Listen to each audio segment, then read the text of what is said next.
Baik, selamat malam semuanya. Saya Giva Rahman. Tujuan dibuatnya video ini untuk menyelesaikan tugas mata kuliah rekayasa perangkat lunak. Eh, Langsung saja kita to the point.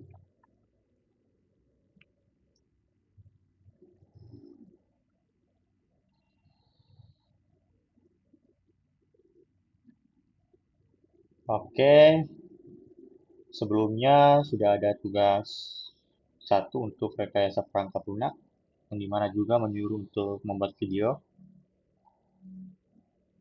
Jadi bisa kalian tonton di video saya sebelumnya.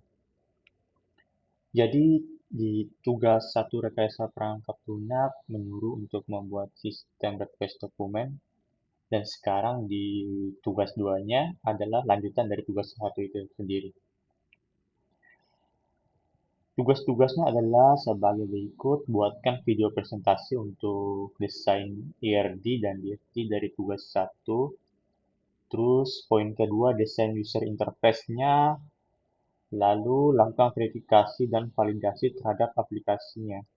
Ya, cek proses tahapan-tahapan pembuatan softwarenya, cek hasilnya atau fungsi-fungsinya apakah sudah bekerja dengan baik. Untuk tugas satu saya sebelumnya, saya buat sistem request dokumen yang bernama Eduverse Learning Management System. Untuk penjelasan mengenai sistem tersebut, bisa kalian lihat kembali video sebelumnya. Jadi saya akan fokus pada poin-poin yang diinginkan dari tugas 2 ini. Baik, untuk poin ERG sama DFD-nya tentu saya sudah mengerjakannya. Saya menggunakan online tools di mana lumayan membantu untuk saya membuat entity relationship diagram. Saya menggunakan online visual paradigma.com ya untuk membuat ERG sama DFD-nya. Langsung login aja dulu.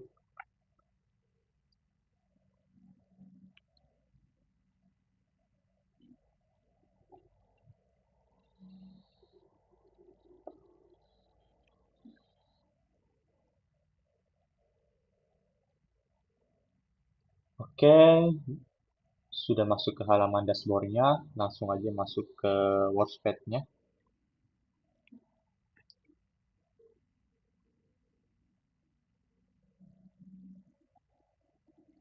Nah, ini adalah bagian PRD-nya.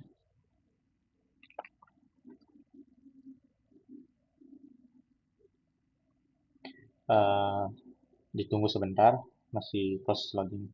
Baik, sudah masuk ke halaman. Uh, ada 9 entitas yang saya rancang atau yang saya tafsir di dalam sistem request Eduverse LMS saya. Bentar, saya akan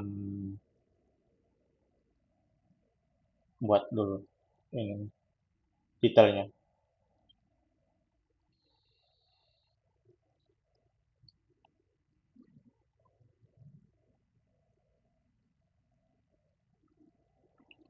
Baik,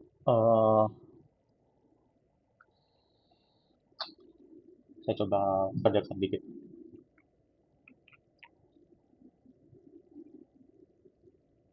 Oke, kayaknya ini udah pas ya.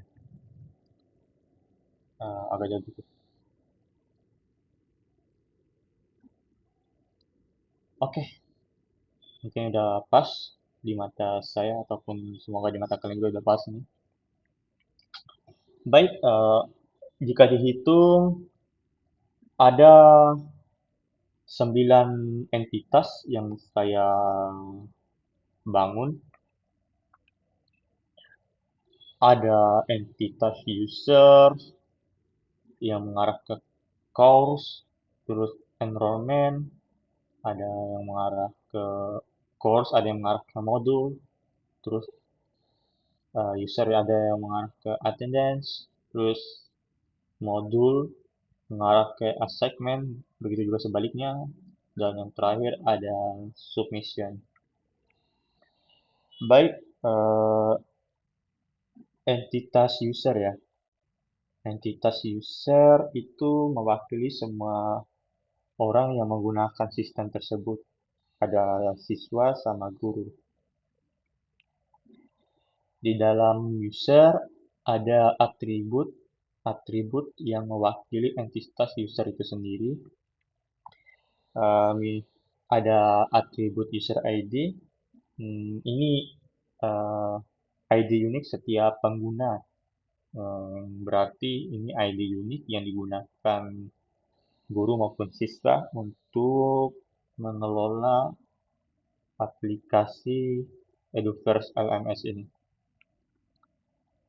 Ini bagian berikutnya ada atribut full name di entitas user, itu nama lengkap pengguna ya, mau siswa ataupun guru. Baru ada emailnya untuk verifikasi loginnya. Terus di entitas user ada password yang digunakan untuk login juga ya,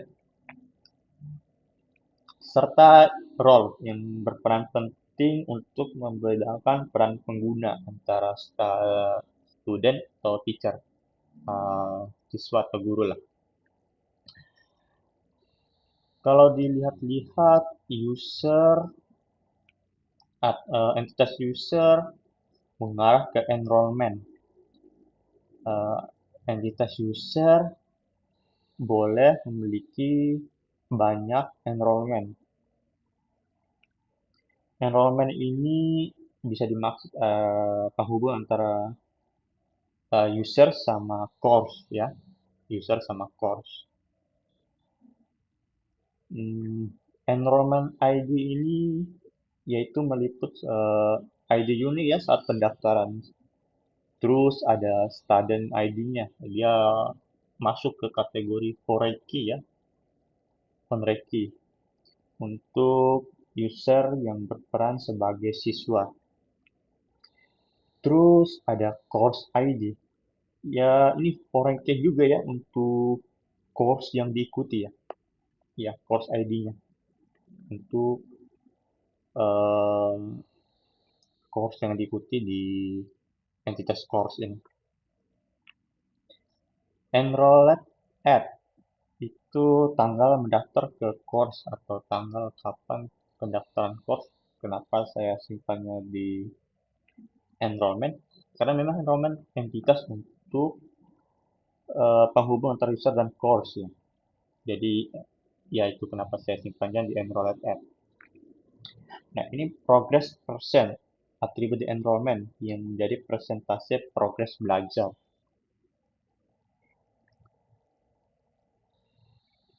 Well, kalau entitas enrollment terhadap course itu dia eh, banyaknya enrollment tentu juga bisa mengikuti banyak course ya. Begitu juga user, satu user atau satu pengguna bisa satu siswa dapat mengikuti banyak course atau pembelajaran. Misal siswa nggak cuma ikut satu pelajaran fisika ya, tentu mereka harus ikut juga pelajaran lain. Jadi itu kenapa satu siswa dapat mengikuti banyak pembelajaran atau course. Begitu juga sebaliknya, semua course bisa diikuti banyak siswa.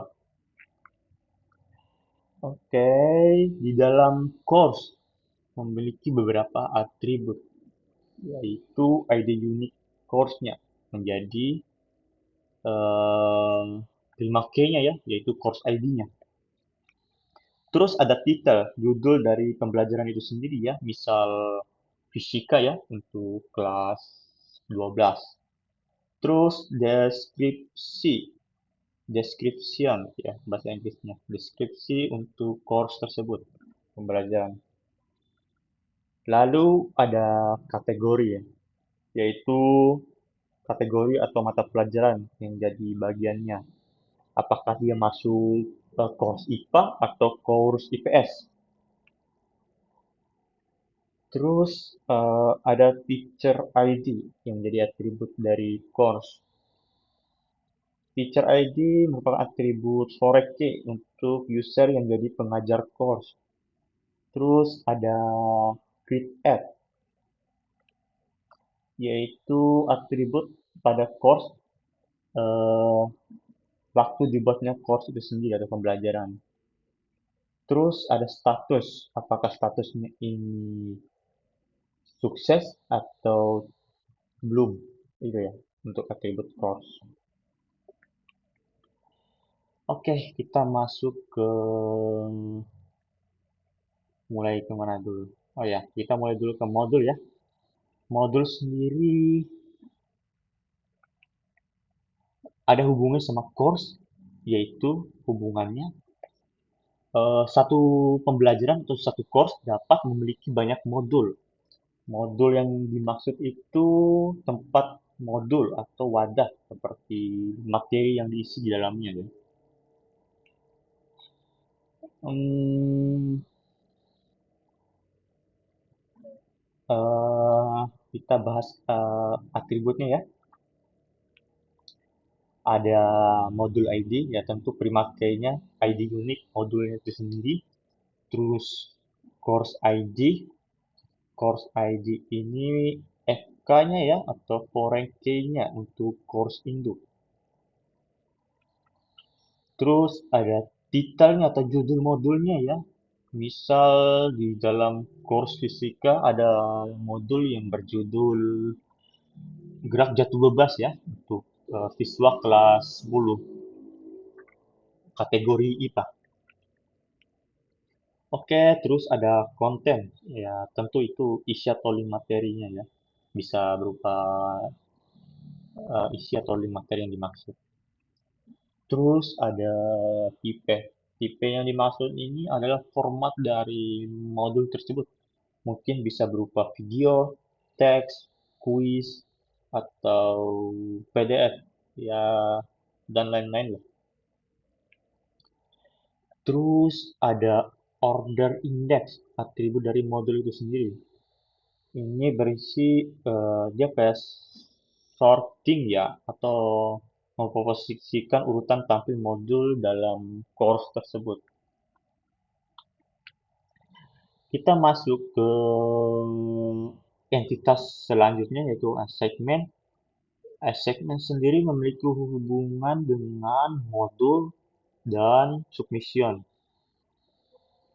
Kita bahas dulu hubungannya antara segmen sama modul ya, yang dimana modul sendiri satu modul dapat memiliki banyaknya assignment, yaitu tentu siswa bisa mengerjakan banyaknya tugas dalam satu modul ya, yang berarti poinnya. Assignment sendiri itu adalah entitas yang berisi tugas-tugas atau latihan ya, yang harus dikerjakan siswa berdasarkan modulnya sendiri, modul yang diberikan tersebut oleh guru.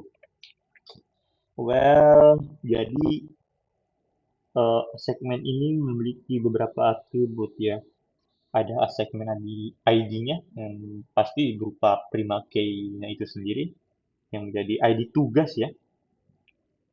Terus ada modul ID-nya. Nah, di sini ada modul ID yang berarti for key-nya yang mengkaitkan modul yang telah ditentukan pada tugas tersebut. Terus ada titelnya yang berarti titel tugasnya serta ada deskripsi tugasnya untuk entitas untuk atribut deskripsi. Terus ada due date yang berupa atribut di mana maksudnya menjadi atribut deadline pengumpulan. Ada atribut max score yang dari entitas assignment ini ya berarti sudah dimaksudnya skor maksimum yang harus didapat atau dimiliki siswa pada tugas tersebut agar lulus dari pembelajaran tersebut atau dari tugas tersebut lah. Oke, kita masuk ke entitas selanjutnya yaitu submission. Submission memiliki beberapa hubungan yaitu pada user sama pada assignment. Oke, hubungannya yaitu satu tugas dapat sebentar ya. Sebelum kita jelaskan hubungannya, kita jelaskan dulu apa maksud dari entitas mission ini, yaitu mewakili pengumpulan tugas yang dilakukan oleh siswa. Berarti hubungannya eh, satu tugas dapat dikumpulkan oleh, maksudnya satu tugas dapat memiliki banyak kumpulan ya, atau dapat dikumpulkan satu tugas dapat eh, mewakili banyaknya pengumpulan tugas oleh siswa. Nah, itu maksudnya. Terus satu user yang dimaksud itu adalah siswa dapat mewakili pengumpulan banyaknya tugas oleh siswa. Nah, itu yang dimaksud ya. Eh, di dalam entitas submission sendiri ada beberapa atribut, yaitu submission ID yang berarti ID uniknya ya, bisa disebut prima key lah, seperti sebelum-sebelumnya. Nah, terus ada assignment ID, merupakan foreign key ke assignment ya. Terus ada student ID, foreign key yang ada di user, di entitas user. Terus ada submitted add, atribut yang dimaksud itu, maksudnya atribut submitted add ini waktu pengumpulannya ya, ya waktu di submittednya. Terus ada atribut score, yaitu nilai yang diperoleh oleh siswa. Baru ada feedback. Feedback ini atribut yang ada di submission yang berarti komentar dari guru ya yang dimaksud. Oke.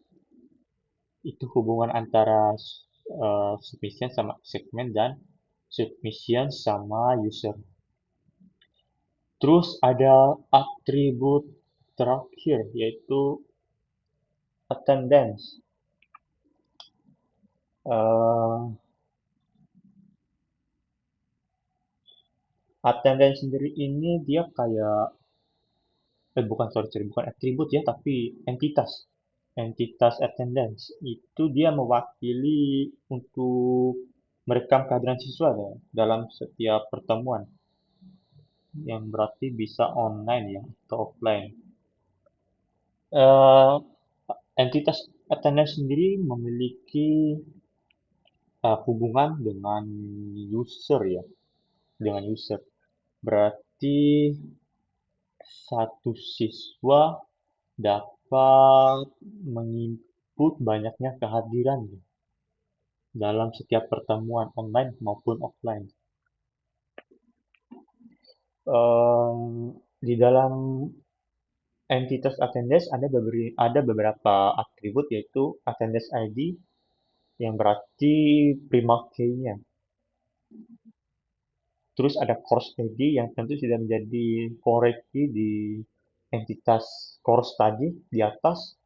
Terus ada user ID, atau harusnya bukan user ID ya, tapi student ID. Sorry, sorry. Student ID. Dia yang menghubungkan antara attendance sama user ya, yang role-nya siswa. Ada atribut date yang menjadi tanggal kehadirannya, jadi tanggal kehadirannya dicatat ya. Terus ada atribut status yang ada di entitas attendance. Status di sini maksudnya itu apakah siswa tersebut hadir, absen, atau sakit. Oke, mungkin itu aja penjelasan untuk entity relationship diagram. Kita lanjut saja ke DFD-nya ya, data flow diagramnya. Oke, tunggu sebentar ya. Baik, ini saya buat dua kategori ya, cuman dua kategori yang saya buat di DFD-nya. di bagian DP. Ada diagram konteks sama data flow diagram level 1 ya. Ini diagram konteksnya, student atau siswa sendiri melakukan login terhadap aplikasi Ediverse Learning Management System. Terus melakukan proses absensi, mengakses materi, mengerjakan tugas. Baru aplikasi Eduverse Learning Management System eh, memberikan hasil bukti pada siswa itu sendiri, nilai tugas ya, atau progres atau evaluasi atau hasil dari pembelajaran tersebut lah yang dimaksud. Setelah itu, aplikasi Eduverse LMS atau Learning Management System memberikan hasil pembelajaran siswa terhadap guru ya, gurunya itu sendiri yang telah mengajar atau yang mengajar pada course tertentu atau pembelajaran tertentu. Sebelum itu, sebelum ada semua proses ini terjadi, guru pertama kali harus melakukan input materi. Jadi semua proses selain login ya, selain login, jadi selain login berarti berupa absensi mengakses materi, mengerjakan tugas, mengerjakan tugas. Siswa belum bisa melakukan hal tersebut selama guru belum melakukan input materi. Lihat aja anak panahnya ya, yang menjadi acuan. Oke, ini adalah penjelasan dari diagram konteks. Baru kita masuk ke data flow diagram level 1. Di sini saya telah membuatnya berapa ya? Oh ya, ada beberapa proses ya. Ini entitasnya siswa. Saya atur dulu ya halamannya biar enak dilihat. Oke, nanti ini sudah bagus nih. Oke. Siswa menginput username dan password, maka terjadi proses login. Setelah proses login, terjadi rekam data DB user. Data user mengarah ke proses absensi. Jadi proses loginnya ini disimpan atau direkam di database user. Baru siswa menginput kehadiran. Terjadi proses absensi. Jadi proses absensi ini terjadi perekaman data ya. Jadi tersimpan di data kehadiran ya. Setelah itu siswa siswa mengakses materi. Oke, siswa mengakses materi. Terjadi proses materi, jadi terjadi rekam data ya. Jadi siswa ini ketika melakukan pembelajaran, dia itu direkam juga ya progresnya.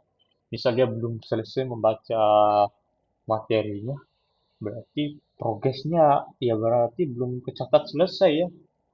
Berarti kehitungnya siswa masih belum menyelesaikan pembelajaran ya. Jadi itu kenapa harus proses materinya direkam juga progresnya. Jadi setelah datanya direkam, dimasukkan ke database modul. Database modul atau database course. Sorry. Canggap aja database modul. Baik, setelah itu siswa mengakses tugas atau kuis. Jadi setelah siswa mengakses materi, mereka diarahkan ke proses tugas atau disuruh mengakses kuis, jadi terjadi proses tugas atau pengerjaan tugas atau kuis.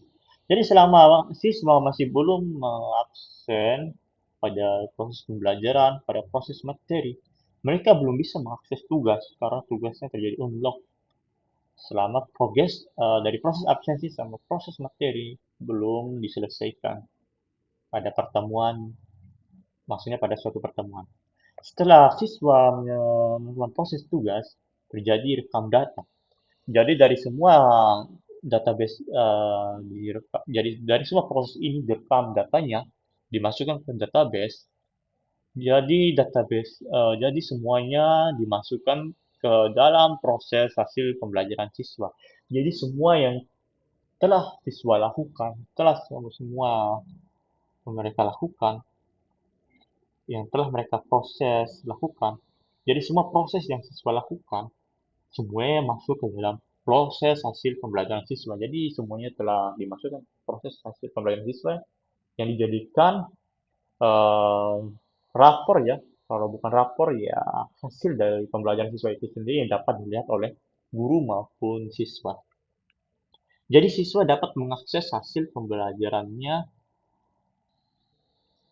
ya ini rekanannya mengarah ke siswa dapat mengakses hasil, hasil pembelajarannya. Lalu guru dapat, maksudnya proses hasil pembelajaran siswa ini dijadikan bukti untuk guru. Jadi guru menerima proses hasil pembelajaran siswa ini untuk dijadikan evaluasi atau dijadikan acuan untuk penilaian siswa tersebut. Oke. Dan guru pun dapat memberikan proses atau hasil penilaian tersebut pada siswa. Oke, mungkin itu penjelasan dari di data flow diagramnya. Jadi saya sampai buat level 1 aja ya. Jadi mungkin sampai situ aja cukup. Baik, sekarang saya coba cek lagi apa lagi yang disuruh ya. Lakukan bukan. Poin kedua, desain user interface-nya. Jadi saya sudah mendesain user interface-nya di Figma. Eh, yang tentu akan saya tampilkan berbarengan dengan lakukan proses verifikasi dan validasi terhadap aplikasinya ya. Jadi nomor poin 2 sama 3 saya berbarengan aja. Poin 3 ini yang dimaksudnya itu dia menjelaskan dalam aplikasi fitur-fiturnya ya, yaitu cek proses tahapan-tahapannya serta hasil-hasilnya atau fungsi-fungsinya yang telah saya buat. Baik, langsung saja masuk. Jadi ini saya kerjakan di Figma ya. Nah, ini untuk halaman dashboardnya. Halaman dashboardnya sebelum itu saya jelaskan dulu ya untuk dari segi user interface-nya, dari segi halamannya saya eh, mengerjakannya atau memberikan atau menghiasnya secara minimalis ya, nggak terlalu mencolok dari segi pewarnaannya, dari segi komposisi penempatan elemennya juga saya desain sesimpel dan sesederhana mungkin karena ya memang ini cuma aplikasi untuk penyelesaian tugas. Baik, ini aplikasinya yaitu aplikasi Eduverse Learning Management System. Kita mulai dari dashboard siswa. Di dashboard siswa menampilkan kategori ya, kategori dari course itu sendiri. Ada kategori biologi, ada kategori fisika, ada kategori kimia, ada kategori matematika, ada kategori informatika. Terus di halaman bagian kiri atasnya ada button hamburger. Di sebelah button hamburgernya, sebelah kanannya ada judulnya ya, yaitu Editors LMS. Terus di sebelah kanan atasnya ada ikon keterangan ya, about ya. Kalau diklik menunjukkan atau menampilkan satu keterangan pada halamannya ya. Eh, misal kalau siswa, misal kalau siswa apa? Misal kalau siswa mengklik kategori atau button biologi, mereka akan diarahkan ke halaman biologi itu sendiri. Di halaman biologi ada kategori lagi, baru ada kategori atau button absensi, ada materi, ada tugas, ada ujian. Ya, cuma di sini ya saya cuma bahas di bagian absensi, materi sama tugas ya kayaknya. eh Kalau di bagian ujian ya tidak, karena saya cuma bahas sesuai yang saya buat di DFT ya tadi ya. Di DFT saya tidak ada jelaskan proses ini ya mengakses ujian ya.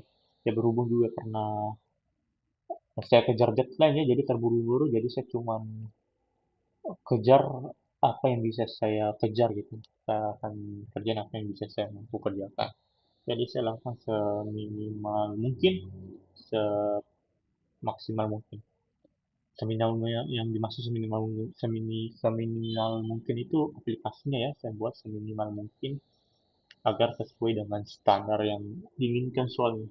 Baik ketika siswa ngeklik absensi, mereka akan diarahkan ke bagian absensi ya. Oh, maksudnya ini urutannya ya di sini tadi. Gak apa-apa deh.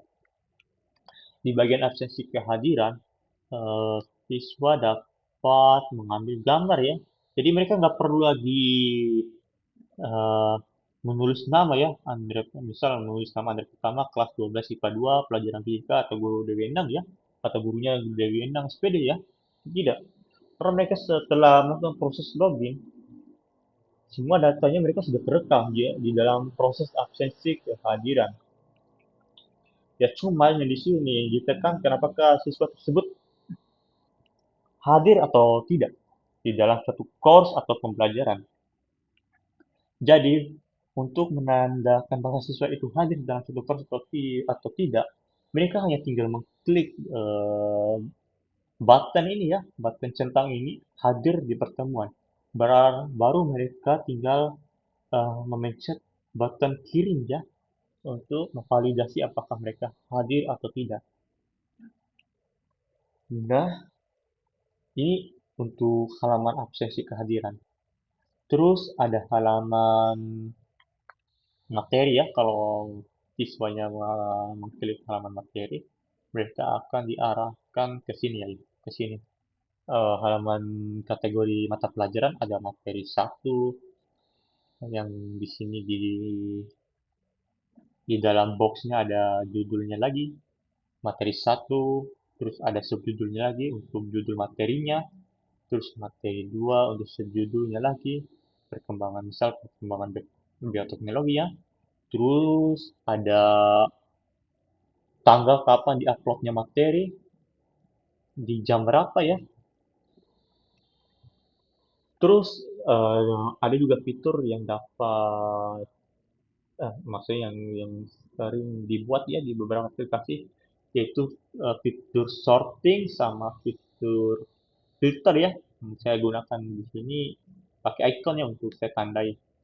Jadi mahasiswanya dapat men-sorting ya urutannya. Sama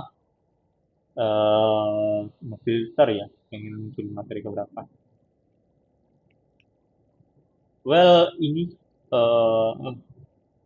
cuma belum saya validasi secara desain interface. Misal ini boxnya sudah melebihi halaman ini, siswa dapat men-scrollnya ya. Jadi kalau ini semua numpuk dalam satu halaman, ya tentu akan dilakukan proses responsif ya. Jadi halamannya didapat dikatakan responsif nanti. Siswa dapat men-scrollnya. Ya cuma saya tidak desain lah untuk proses tersebut karena ya memang saya seefisien mungkin untuk memanfaatkan waktunya untuk buat aja fitur-fitur pentingnya. Baik, sayang sekali saya tidak buat fitur ketika klik materi satu ini akan muncul apa ya, karena ya memang di dalamnya sangat kompleks ya. Ya, saya cuma buat aja sesuai proses-proses tadi ya. Proses apa yang terjadi ketika siswa berada dalam proses ini ya, proses pelajaran. Ya, cuman ketika masuk proses pelajaran, mahasiswa sudah ditentukan akan mengarah ke pelajaran mana ya nanti. Ya, tentu kalau mahasiswa mahasiswa klik materi satu, mereka akan mendapatkan format tertentu ya. Tentu saja di materi di box ini, sorry, di box ini punya beberapa format lagi, yaitu PDF, video, sama berupa layar halamannya ya, layar halaman yang ada di aplikasi ini, sesuai yang saya jelaskan di IRD tadi di role-nya ya, di atribut role yang ada di modul, di entitas modul. Oke, baru di bagian tugas. Ini kalau siswa mengklik box tugas, mereka akan diarahkan ke halaman yang contohnya seperti ini. Ini adalah desain sederhana dari halaman Eduverse Learning My System di bagian tugasnya ya.